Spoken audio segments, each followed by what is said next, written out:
দরপত্র ছাড়াই মাদারীপুরের পানির দরে একটি আশ্রয়ণ প্রকল্পের 40টি বসতঘর বিক্রির অভিযোগ উঠেছে।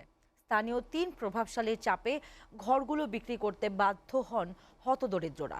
এতে আশ্রয়হীন হয়ে পড়েছে অসহায় মানুষ। ঘর ক্রয়ের বিষয়টি অভিযুক্তরা স্বীকার করলেও এমনটি করার কোনো সুযোগ নেই বলে মনে করে উপজেলা প্রশাসন।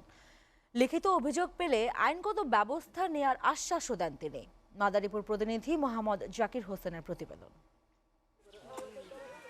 2001 সালের হতদরিদ্রের জন্য মাদারীপুর সদর উপজেলার খোয়াজপুর ইউনিয়নের চর গোবিন্দপুরে একটি গুচ্ছগ্রাম নির্মাণ করে সরকার। দীর্ঘদিন সংস্কার না হওয়ায় ঘরগুলো বসবাসের অনুপযোগী হয়ে পড়ে। তাই সেখানে নতুন করে ঘর নির্মাণের উদ্যোগ নেয় জেলা প্রশাসন। নতুন ঘর নির্মাণ কার্যক্রম শুরুও হয়েছে। এই সুযোগে অসহায় মানুষদের চাপ প্রয়োগ করে পানির দরে ঘরগুলো বিক্রি করতে বাধ্য করেন খোয়াজপুর ইউনিয়নের আজিজুল আকন, নজরুল সর্দার, জাকির হোসেন নামে প্রভাবশালী 3 ব্যক্তি। 40টি ঘর বিক্রি করা হয় মাত্র 3 লাখ টাকায়। হাতে গোনা কয়েকজন 3,750 টাকা করে পেলেও বাকিরা ঘর বিক্রির বিষয়টি জানেও না। শনিবার সকালে ঘরগুলো অপসারণের কার্যক্রম শুরু হলে আশ্রয়হীন হয়ে পড়েন বাসিন্দারা। অন্যত্র ভাড়া নিয়ে বসবাস শুরু করেন তারা। এ ব্যাপারে মুখ খুলতেও ভয় পাচ্ছেন অসহায় মানুষেরা। আমি করার পর আমার লাগে ব্যক্তি কইছে যে আমরা তো এটা দাম কইরা দিয়ে দিছি, নয় তোমার একলা কথা তো চলবো না। আমরা বহুত খাটাখাটনি খাচ্ছি, আমরা বহুত কষ্ট করছি এই ঘরের লেগা খাটাখাটনি করতে করতে করতে করতে আমাকে এই ঘর ডাইছে।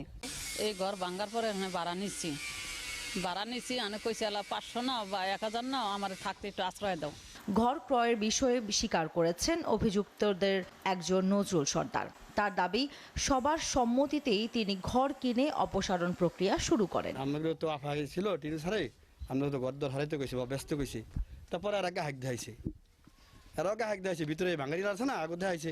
আর কেউ কয় 2 লাখ, কেউ কয় 2.5 লাখ, কেউ কয় 2,80,000। পরে আমি কইছি আমি আর আমি বেচা দিয়ে রাখি নাই, বা আমি কিনে আসবার আমি কিনছি। এ ব্যাপারে ভুক্তভোগীদের কাছ থেকে লিখিত অভিযোগ পেলে আইনগত ব্যবস্থা গ্রহণের আশ্বাস দিয়েছেন উপজেলা নির্বাহী কর্মকর্তা। এই বিষয় খতিয়ে দেখবো যে আসলে কি হচ্ছে। আর নির্দেশনা হচ্ছে আপনাদের মাধ্যমে আমি উনাদেরকে জানাতে চাই যে উনাদের ঘরগুলো খুলে ওনারা উনাদের কাছেই রাখুক, উনাদের কাজেই ঘরটা লাগবে, ওনাদের বিক্রি করার কোনো দরকার নাই। এর আগে একইভাবে চলতি বছরের মে মাসে আরও 40টি ঘর বিক্রি করা হয় 3.5 লাখ টাকায়। গুচ্ছগ্রামে বসবাসরত 80টি পরিবার বর্তমানে আশ্রয়হীন হয়ে পড়ার আশঙ্কায় চরম অনিশ্চয়তার মধ্যে দিন কাটছেন। SATV news desk.